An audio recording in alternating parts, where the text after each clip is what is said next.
Hello, diary listeners. Happy Tuesday.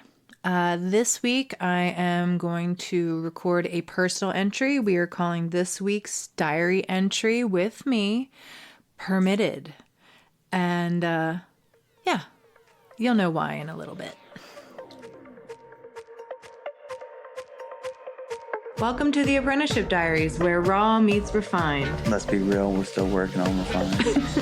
What it took, what it takes, and the stories that are made. Join us as we learn from professionals about how their stories began.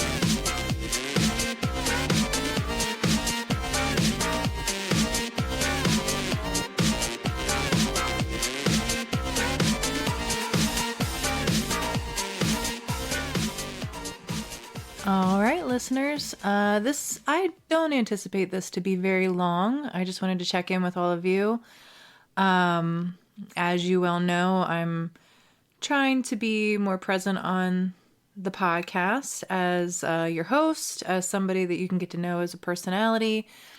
For those of you who have been following the podcast for, as long as we've been going, none of this will probably be necessary, but for anybody who's new to listening, I like to think that these diary entries that are personal of mine kind of let you know who you're listening to and whether or not you want to continue listening to me.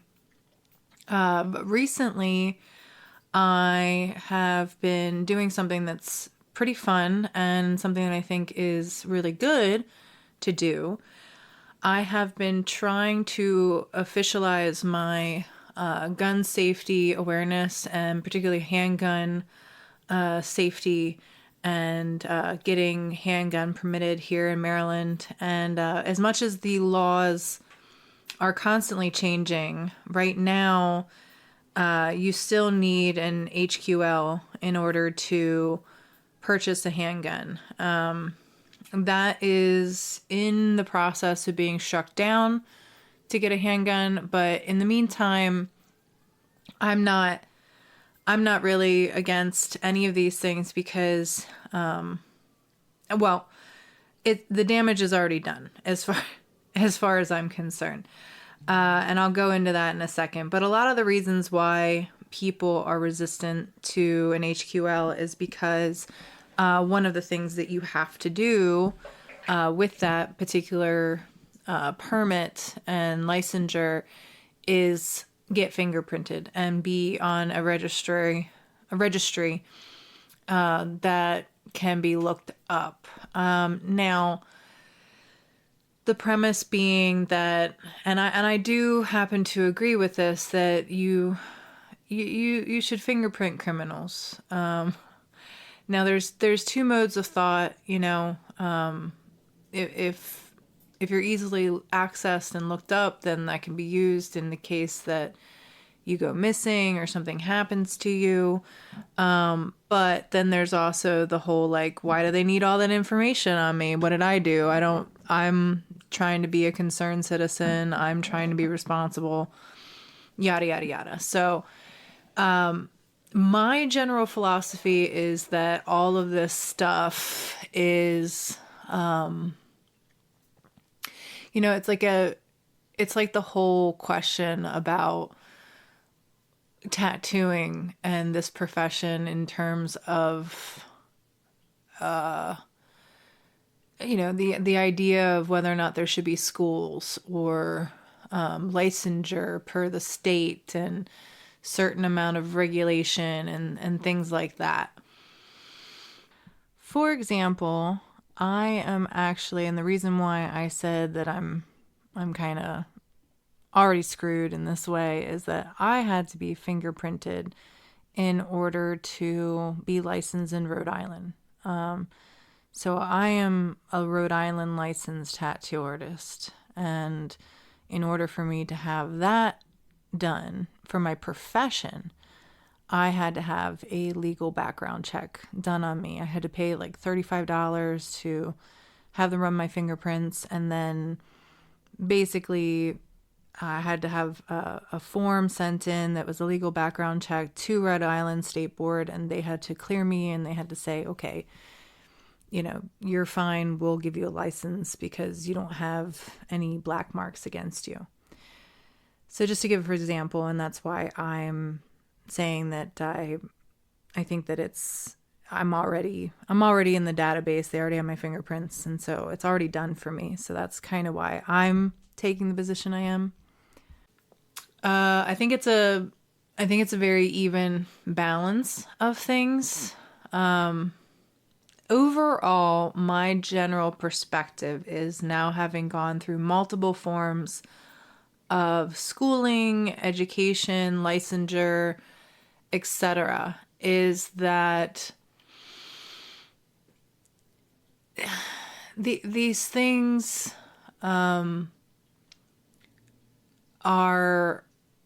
they ultimately end up hurting only the good people, the people who never dared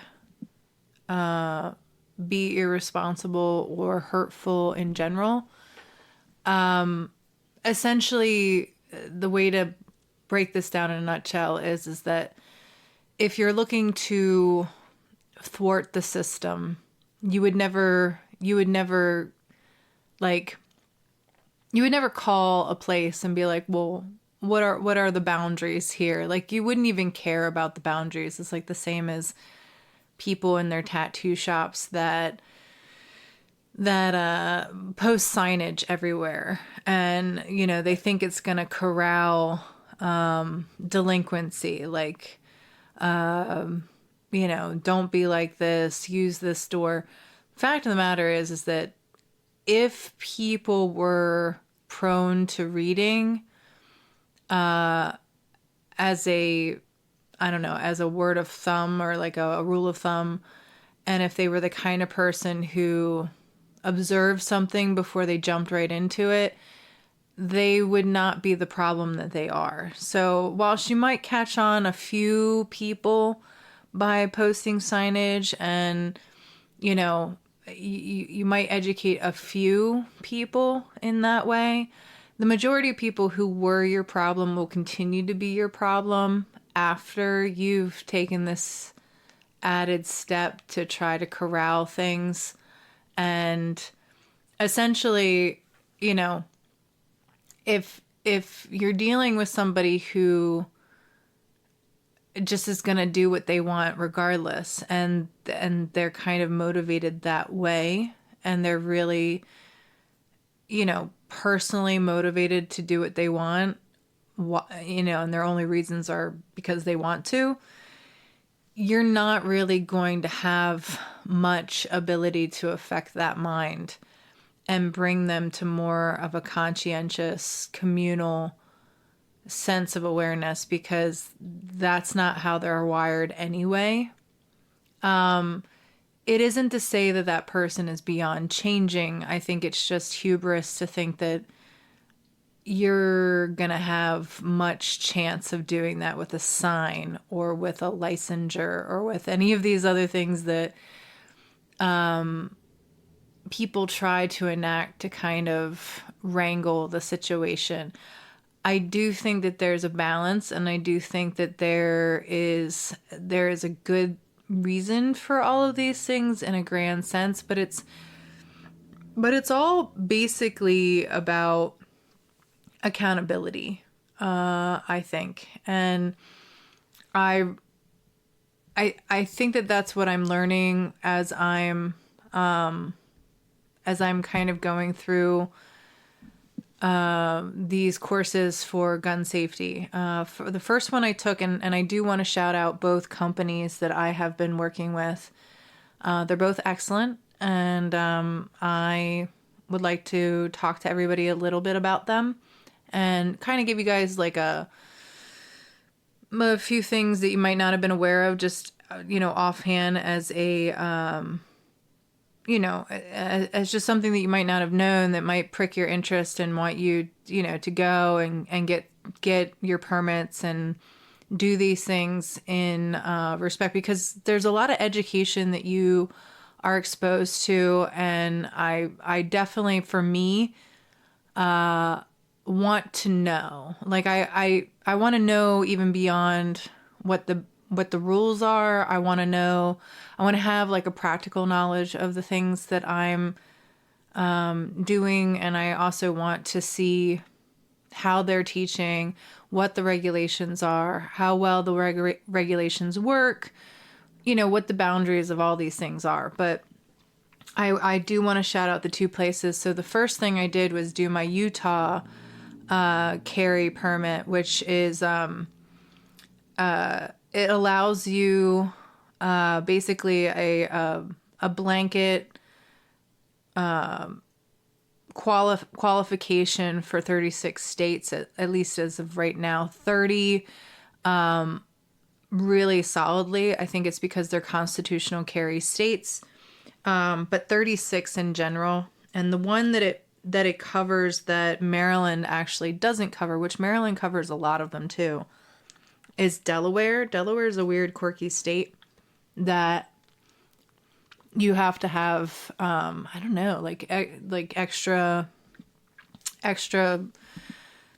guess, training or permits with. But Utah is the, if you really want to overarchingly just be, like accepted, like once you get your Utah and your Maryland, you can just like cross into PA. You can show them a picture of show them your license, and they'll issue a license within their state, like same day, if not next day. So you're able to get a lot of qualifications to basically carry a gun on you in many different states and be cleared in many different states to carry a weapon on you if you get your Utah. So I did that one first, and I did that at Grab Firearms in Westminster with Glenn Clinton, fantastic instructor. He was phenomenal. They have a really nice setup there. It's what I liked about his class was it was very practical. He, they have a whole room where you can actually do clearing situations, and it's hands-on. It's very, very visceral and very clear. He also ran a few simulations and used himself as kind of the lamb to the slaughter. I actually shot him in the hand with an air rifle in one of the situations, and basically what we were running through was the 21. Is it 21 yards or 21 feet? I think it's 21 feet. 21 yards is quite a bit more. The 21 feet rule, which basically is, within 21 feet, you're dealing with somebody who has the ability to hurt you. And actually, I think from what I learned from Gumtree, Maryland, through their instructor, Jason, I forget his last name, but I think he's the only person there named Jason. He's been instructing there for a very long time. He was phenomenal. Both classes were phenomenal. They're just they're different in how they kind of break them down and what they do with them. The Gumtree is an actual shooting range, so you're able to use live ammunition there and things like that. Whereas Grab Firearms is more about running simulations, as far as I can tell. And they do a lot more like hands-on stuff that kind of is training and kind of gets you, I think, used to a body-to-body kind of training, like where you're tangibly, interacting with the things that you're practicing. Whereas Gumtree is more of, they have fancy simulations. So they have a whole simulator that you can go into and run like different kind of scenarios, and you can actually hook yourself up to an electrical device so that you can get stunned, basically, to basically simulate what you would do under duress, like if you got shot. What your reaction would be under that kind of pressure and scenario. So both of them have very good, I'd say, opportunities to simulate different things. Both are very thorough training environments. Gundry is just more fancy. As far as I can tell, they have a cafe in there where you can get lunch. Like, you can spend an afternoon at Gundry just, shooting weapons, trying different weapons, renting different weapons. I think that Grab is a little bit more about self-defense and less gun-centered and more self-defense centered. It's a lot more, from what I could tell, really practical kind of applications of the things that you're going to learn. Gundry is more gun-centered. So that's what my take-home was from both of them. Like I said, both great in their own right. I still have my practical shooting time with Gundry coming up this Saturday. I have to get a 72, I think, percentile on my shooting in order to actually pass and get permitted. I feel fairly confident about that. I don't know if that's false confidence. We'll see. Excuse me. I'm drinking some tea. I don't think that's false confidence, but we'll see. I've been shooting a weapon ever since I was a young person, but I've always learned more of the practical application, and I learned from my dad, and I've shot many different kinds of weapons. And now with Rico, with muzzle loaders, I'm getting a very nice ability to watch and participate in black powder rifles, which is really cool. A thing about me that I'm kind of like is that I like being kind of bad at something, and me kind of confronting how good or bad I am at something makes me want to do it more, especially now that I have taken on podcasting and parts of my life where I'm not really the best, but it's fun discovering things, and it's fun kind of being humbled by how little you really know. And I think a lot of that started when I started confronting my fears. It all began with public speaking and realizing how bad my fear was with that, and kind of walking into that space and just resubmitting myself again and again to the suck.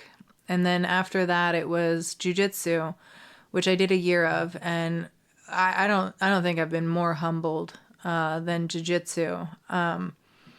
But that was exceedingly good for me because I was able to redefine my body in a way that I never realized I could, that I had abilities that I didn't realize that I had. I discovered muscles that I didn't realize that were essential for doing certain movements.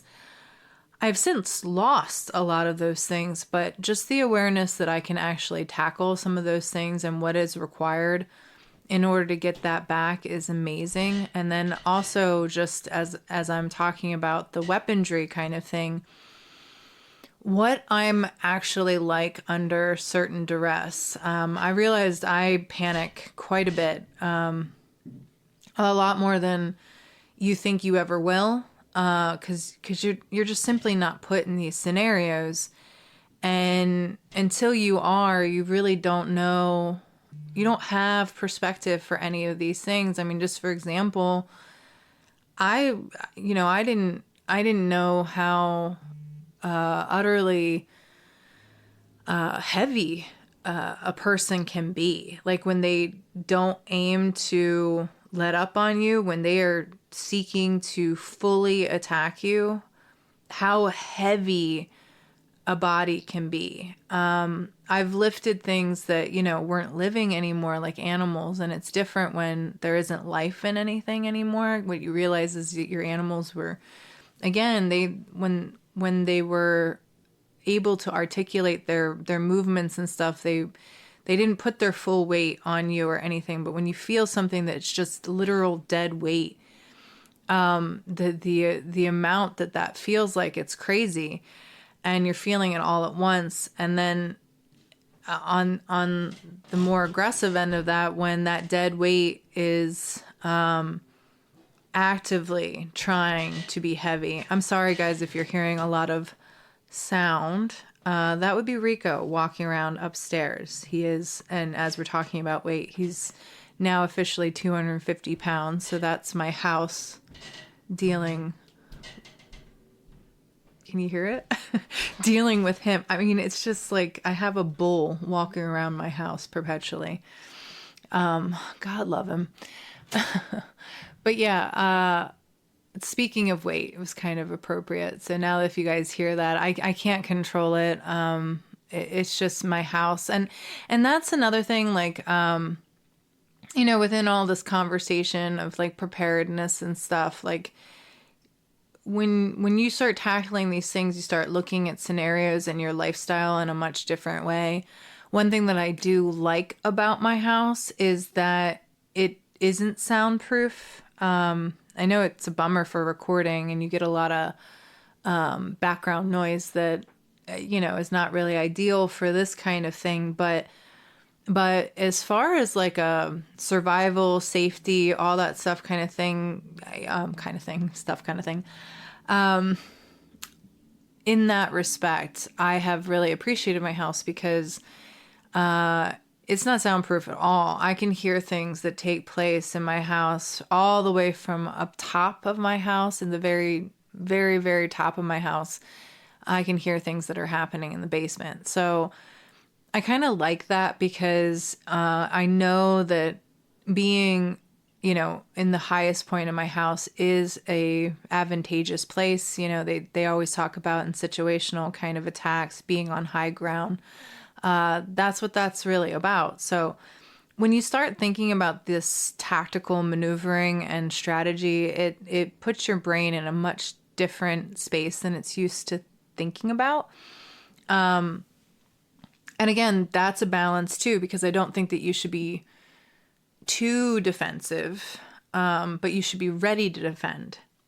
And if you're a kind of person who just thinks that you're never, ever, ever going to incur a situation where you will have to defend, I think that's when you really get severe trauma and really bad incidences where it just takes so long for you to recover because you're just caught completely off guard. And, if there's one thing this podcast, I think I try to aim for when I'm putting out diary entries is to inform you guys and kind of let you know a little bit about what you're in for when you take on a pursuit of passion. That's why I've kind of let this span even beyond tattooing, though tattooing as a prime focus because that's where I'm coming from. But even, other spaces that you might go to where, it's just a pursuit of passion and just understanding that, these kind of things are the fetters to anything that you want to do. Fences, essentially, speaking of what's permissible and permits and licensures and stuff, it's just basically a fence or a wall or a boundary. And it's a deterrent for those who can be easily deterred. So that's the effectiveness of it. But a boundary does not really work against anybody who is adamant about crossing or railroading boundaries. And it doesn't work for people who are passionate enough to jump over some hurdles to get to what they want. So that's kind of where my view of boundaries and permissibility lies, is that I like a fence. I like a wall. I like a deterrent.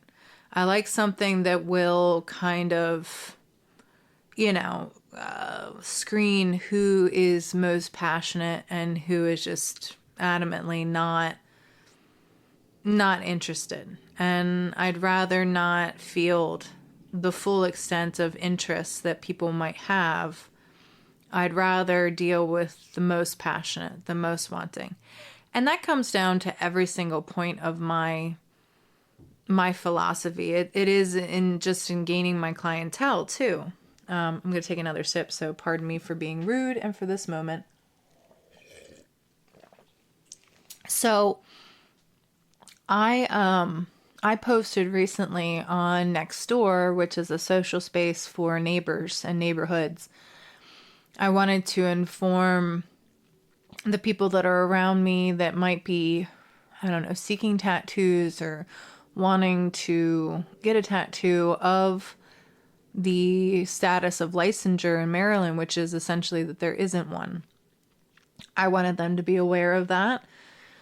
I wanted them to ask me any questions if they had any about any of that, because, I think that it's a space of needing a conversation and wanting to be open and honest with people about what actually is happening here in this state, what the observances are, how much risk do they have to actually assume, what exactly is the current lay of the land, and what will they actually trespass when they, or traverse rather, I guess not trespass, traverse if they seek a tattoo. And I put that out there. I also said, let me be clear about what regulation is, what it typically does. It starts out with this very big overarching sense of safety and, doing the right thing. And I told people, I said, over time, that gets watered down and it becomes a bureaucratic nightmare to which the people who are actually enforcing all of the rules don't know anything about the current profession. It's just they're enforcing these rules that they don't even know why they're enforcing them. They're just doing a job. And then the bureaucratic mess to get through all that stuff to even change the licensure or drop certain things becomes such a crazy inside thing. Because, for example, with the Board of Cosmetology, that's where most tattoo regulation kind of goes through, is the cosmetology boards. They usually just branch off of those and create departments for tattooing and things like that. Just currently right now to petition the Board of Cosmetology to start a talk about regulation and things like that, I think it's a $5,000 buy-in just to consult them and start talking about regulation. So when you think about how much money it costs you just to propose the idea of regulation, you soon realize who ends up being the kind of people who do it. And it's usually power structures that have a lot of money, typically speaking, and this will be the case for Maryland too. It's product companies who will gain a lot of momentum, or distributors that will gain a lot of momentum by selling products. And they'll start developing products. They'll start wanting you to use the products that they themselves develop. Then they will have enough money to actually petition the boards. They'll start creating schools and things like that to actually teach and sell their products. And then they're going to corral all of the regulatory law to basically center around needing their products in order to qualify for the licensure, or needing some certified, like a certificate through their school in order to be technically licensed in order to perform the specific practice. And that, ladies and gentlemen, is how you lose your professional status. So say you've been tattooing for 20 years and you have no interest in being involved in legislature. In fact, you're happy that there isn't anything really corralling that. You have taught many people how to do what you do responsibly. In fact, it's so responsible that you have been able to avoid licensure in your state or any kind of regulation in your state because the knowledge is so sacred and so evenly and fairly and responsibly delved out that there has not been an issue enough to even wave any flags about, why you would even need regulation. That you just don't even think to do that because you're more interested in doing a good job for your profession than you are about trying to just make gobs of money and corner a market on something, which is ultimately what regulation ends up becoming. It becomes a pay-to-play kind of thing. It becomes something that is,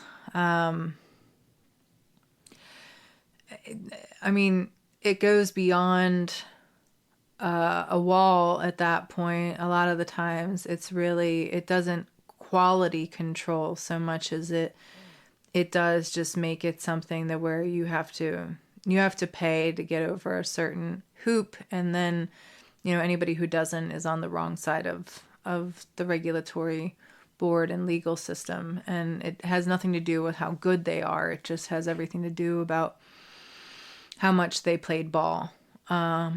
So, within that, it's kind of the same with the gun conversation. I've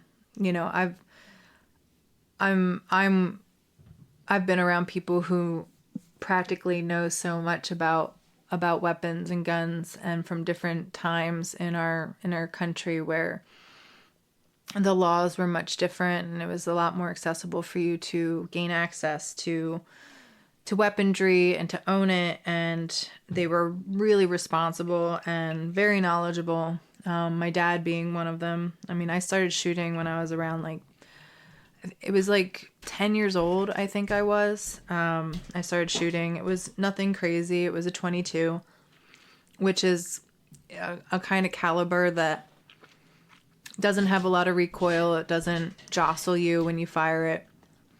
And it's something that you can very much so, as a young person, kind of be educated with a weapon. And the whole premise is if you're going to have a weapon in the house, you have to make sure that everybody is educated about it. And that's how we learned. It was never anything that we were kept from. And when you start learning about weaponry as a young kid, you're automatically shown how much it can actually cause damage. And honestly, when I started shooting, I didn't have any interest in really doing it on my own or being proficient at it, because it was something that was very clear to me that it was dangerous right away. And now my brother, who was around that timeline with me of learning with me, is now a dad, and he has kids that he's introducing to all of this stuff. And I remember when his child was, his first child was very young, not ready to start shooting yet. He wanted to go out shooting with all of the boys, and he was like, Amy, I'm not scared. I'm ready. And I was like, well, see, dude, that's the problem. You're not scared. And that's the thing with shooting guns, is that you should be scared. It is a weapon that, is meant to do very, very distinct things. It's basically a very powerful hole puncher, and it will destroy things that it is aimed at. And there is a right amount of fear to have and respect to have of that weapon. And when you say you're not scared, that lets me know that you're not ready, because you need to be scared. It's a scary thing. And so he learned later on gun safety. He's actually a part of Boy Scouts, and so they go through all of that stuff. He's a very refined and responsible young man at this point. But yeah, these things, I think you have to have a balance in how you see them, and you have to really, really understand what your boundaries are within all of these concepts, and what will actually work for you. I like how a lot of these training sessions have gone, because at Grab, it was very situational. It was very much so, what can you handle as a person? What is your determination, as well as teaching the rules. Which I loved. It was very thorough, and actually put me on to a few things that you can do at your home. They sell laser bullets that you can have where it just emits a laser, and you can practice shooting and accuracy of shooting with your weapon and familiarity within your own home, which was really cool. So I did order one of those because I was like, oh, this is sick.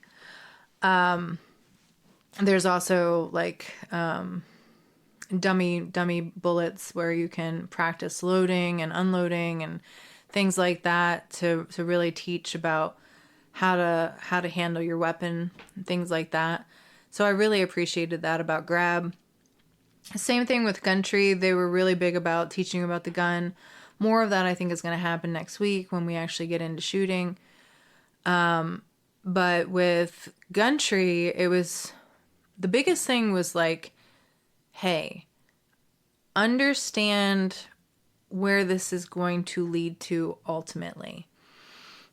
When you are a person who's carrying, you are officially held responsible for knowing the full gravity of what this ultimately can get to. And a lot of the situational stuff that people were kind of bringing up as to what would be justifiable to use your weapon, it really just came down to, how will this go in court, and is this a decision that you want to leave up to a jury? And so it was very hammered. You don't use your weapon unless there is a distinct attack on your personage, like bodily. Is this person aiming to kill you, violently hurt you, rape you, those kind of things? If that is not the case, it's not justifiable. If there is any other way that you could have gotten out of it, not justifiable. So for instance, if they're carjacking you and it's as simple as just handing over your keys and walking away, that's what you need to do. You're not supposed to pull out your weapon to keep your car. Let the car go. And especially in places like Maryland. Maryland is a place that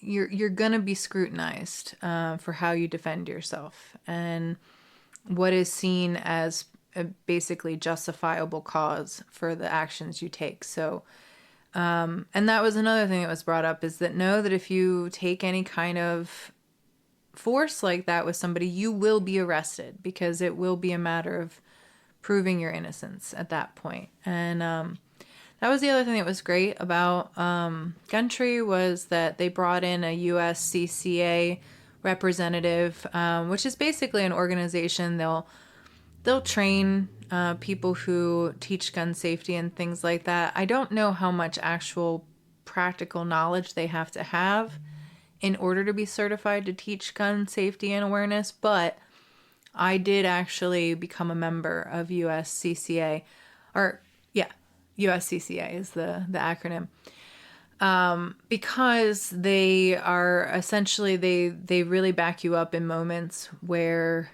you might need backup legally when being a gun carrying person. It's just like buying any kind of insurance, really. But if you're gonna carry a gun, it's probably best that you have it.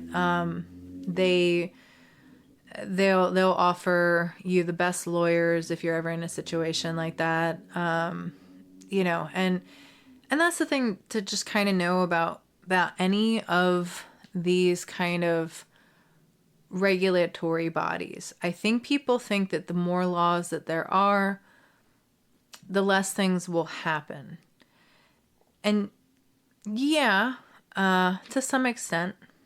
But morality really hits legality at a certain point because, for instance, if you come across a situation where a woman is being beat up by a man, the moral thing that you would be asked to do is to run in, insert yourself, and try to defend that person who's being beat up, especially if it's a fairer entity like a woman and she's really getting, roughed up by a much stronger person. Legally speaking, it's better if you don't interfere. You call 911, you wait for emergency services to get there, and, videotape, try to be a good witness. But essentially you might have to actually just stand there and witness a murder, potentially. You might have to stand there and witness somebody get beat to death. That's the legally more advantageous place to be. And so a lot of this is about training you about what to do in situations that are to avoid certain legal repercussions, but whether or not it's morally okay, that's something that you're going to have to decide for yourself, and you're going to have to be for yourself. And, I like how the instructor at Gundry put it. He said, whatever you might save in legal fees, you might actually have to spend in getting a therapist in the long run, based on what you might actually witness. And at the end of the day, you got to make your choices, but they go through a few scenarios where, do you run in and help? And a lot of those scenarios, you might not actually know the reality of the situation. And so you might actually be causing more harm than you are helping. And it's important to know, what you're doing. And, that this brings me back to tattooing. When I first started tattooing and I was apprenticing first, I was really upset that they didn't have tattoo schools, and, this wasn't something available to artists and to people who were really into art. And I just didn't understand why. And my mentor at the time, this is the second time with John that I was learning. He said, you don't want all that, because what will happen is that regulation will get out of control. They'll start making rules that don't actually matter, that don't really, really, help our profession. It becomes a pay to play kind of thing, like all the things that I'm saying now. And he said, you won't want that. And that won't be good. And I didn't understand it at the time. I was just like, I was thinking about it just in the nicest terms and the most innocent, terms, not thinking what wolf in sheep's clothing would take that as an advantage to make money off of a bunch of good people with nothing but stars in their eyes and the best intentions.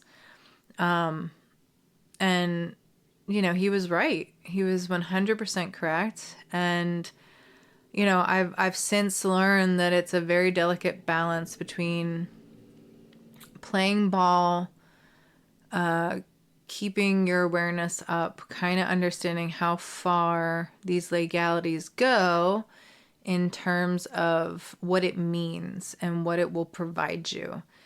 And I think the biggest thing that I can say is that you just want to keep learning. You want to keep submitting yourself over and over and over to the suck, to being a student of life, to educating yourself, revisit again.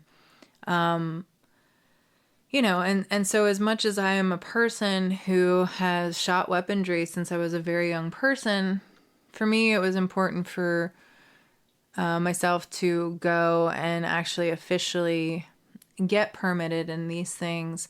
And as a woman, as somebody who is a sole proprietor, as somebody who likes to travel, and I'm going to be doing more traveling in my future, and I really like cars. I really like driving.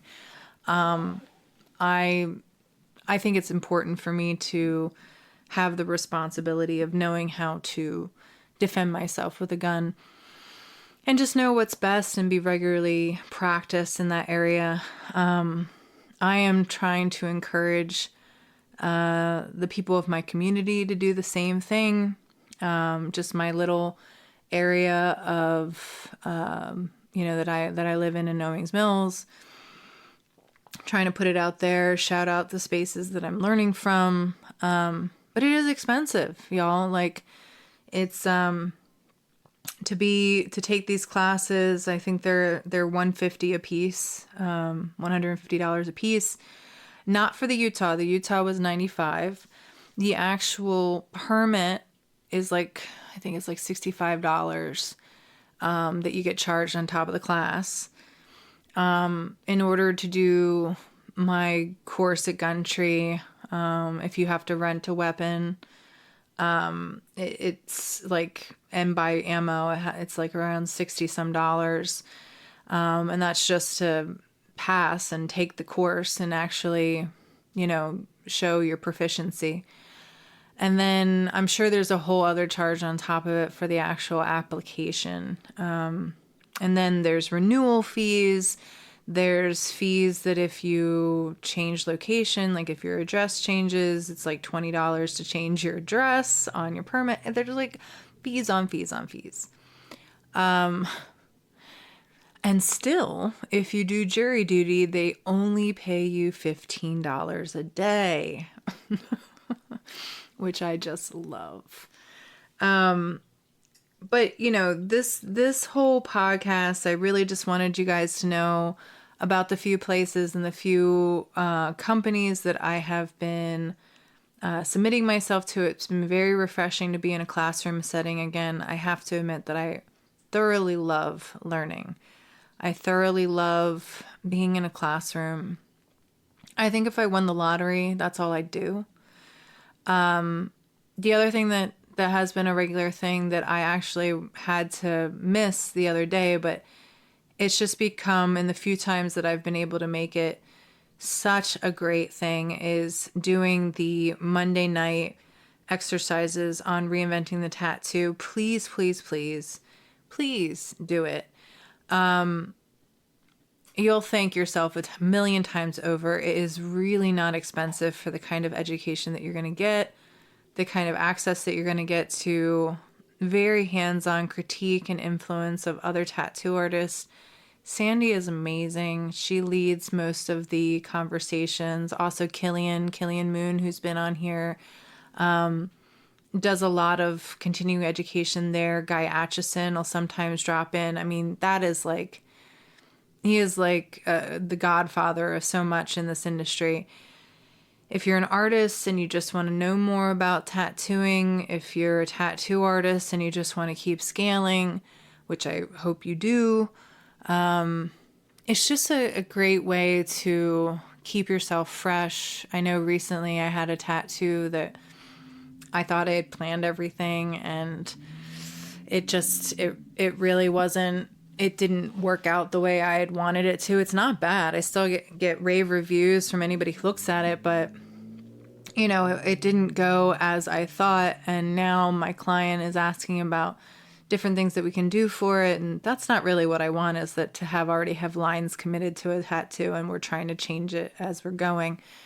That's something I really try to avoid. But now that I'm doing the regular Monday night exercises, I can tackle that a lot better because I have other eyes looking at my work and critiquing my work. And, it makes me feel good that if I'm not able to come up with something, that I can at least let other tattoo artists look at it and see what they have to say and offer my clients that kind of extra insight into what they're getting. So, yeah, I know this is a lot of back and forth talk between guns, between tattooing.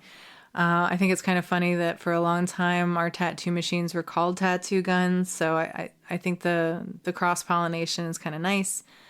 But I just want to, I guess, wrap this up by saying that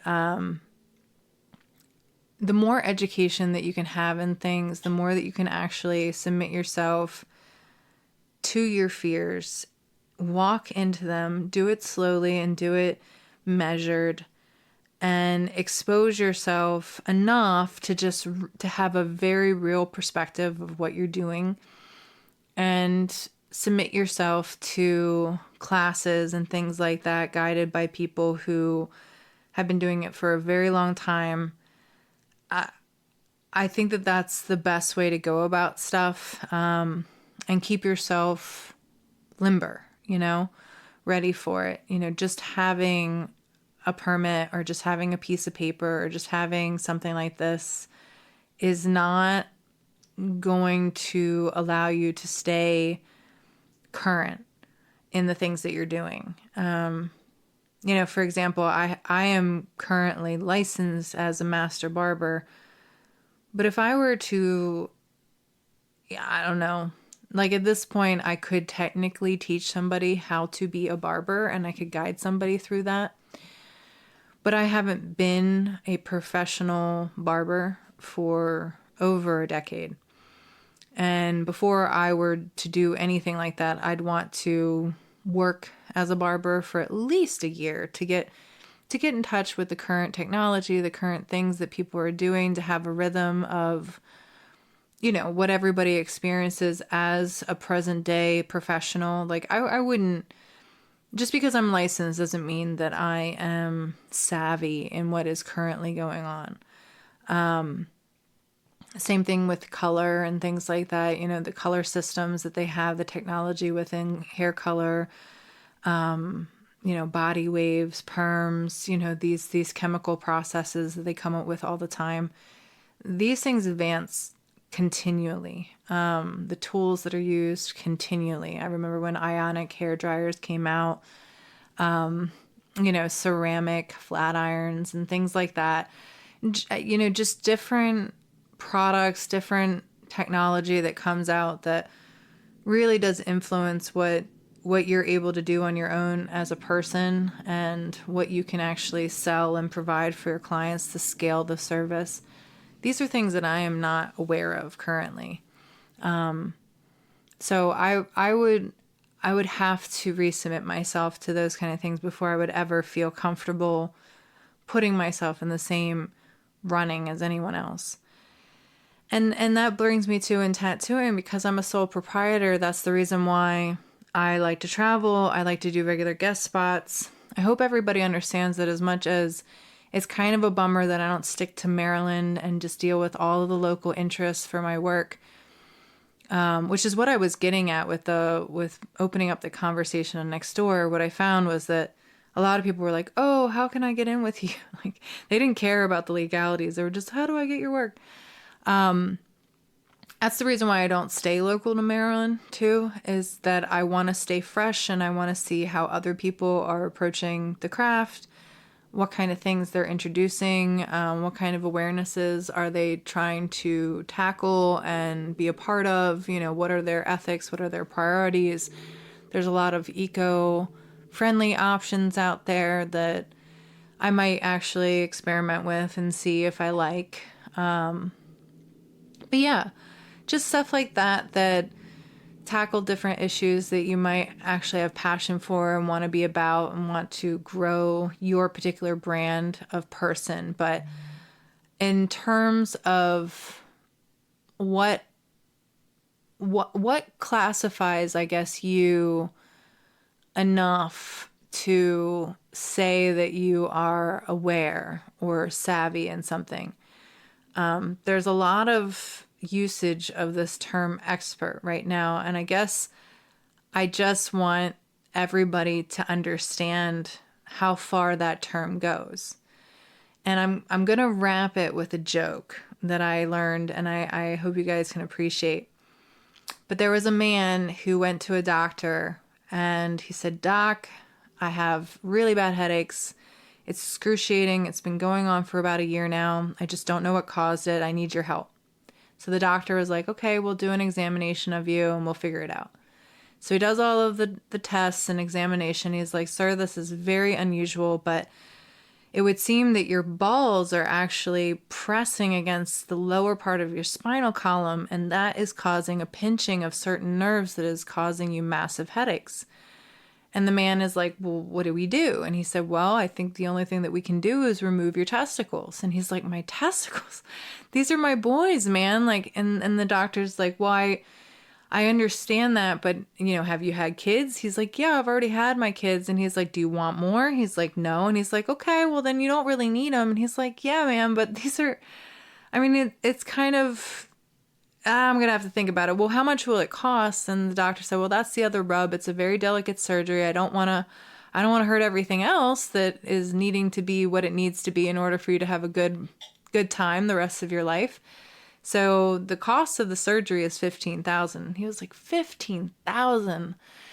But as he's sitting there and he's contemplating all these things, he's got a terrible headache. He can't even see straight. I mean, just this whole appointment was exhausting. All of this just to figure out what was wrong was terrible. And he said, okay, doc, let's do it. So he has his balls removed and he feels like a new man. Instantly, the pain is gone. He feels great. So in having this new leaf on life, he was like, well, I really want to do something for myself. I think it's time that I treat myself to something because I haven't felt this great in forever. So he goes into a suit place to get a new suit. He's like, I need a new suit. This is the time to have a whole new me. So he meets this very elderly man who is there to help him.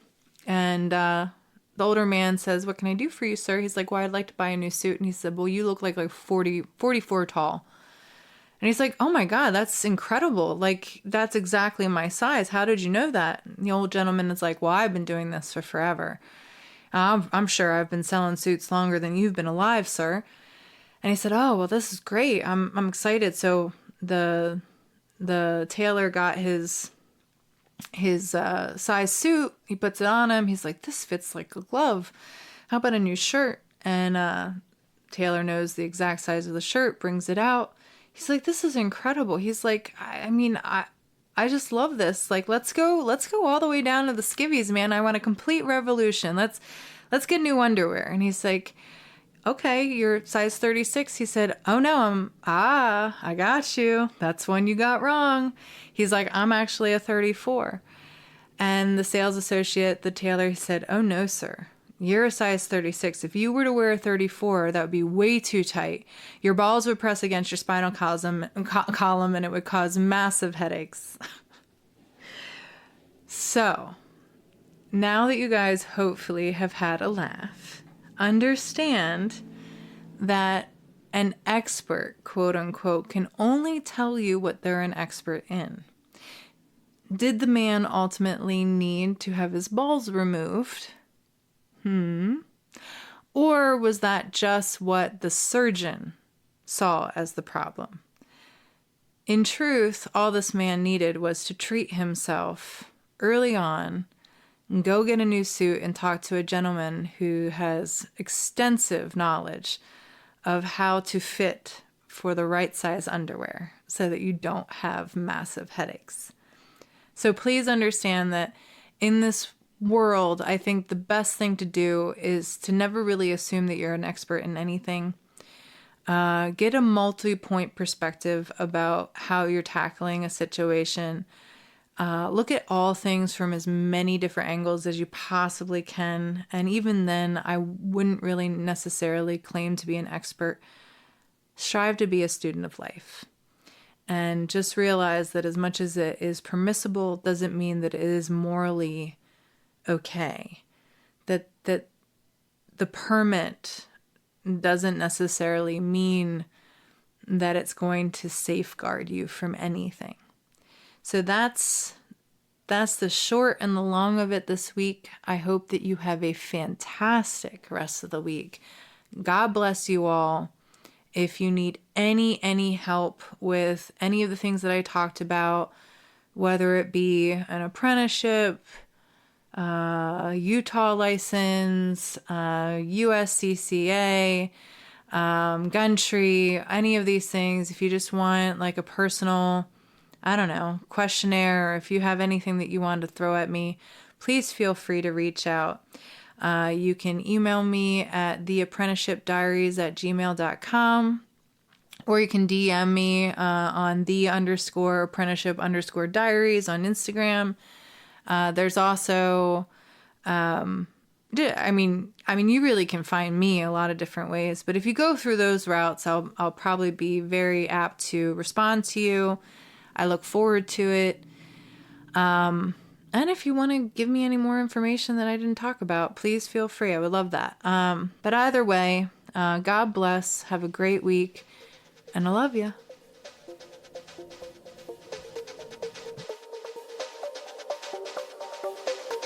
Thanks for listening. You can find the Apprenticeship Diaries on Twitter, Facebook, and Instagram. Our IG is the_apprenticeship_diaries. If you would like to offer constructive criticism or an interview, drop us an email at theapprenticeshipdiaries@gmail.com. We look forward to hearing from our listeners.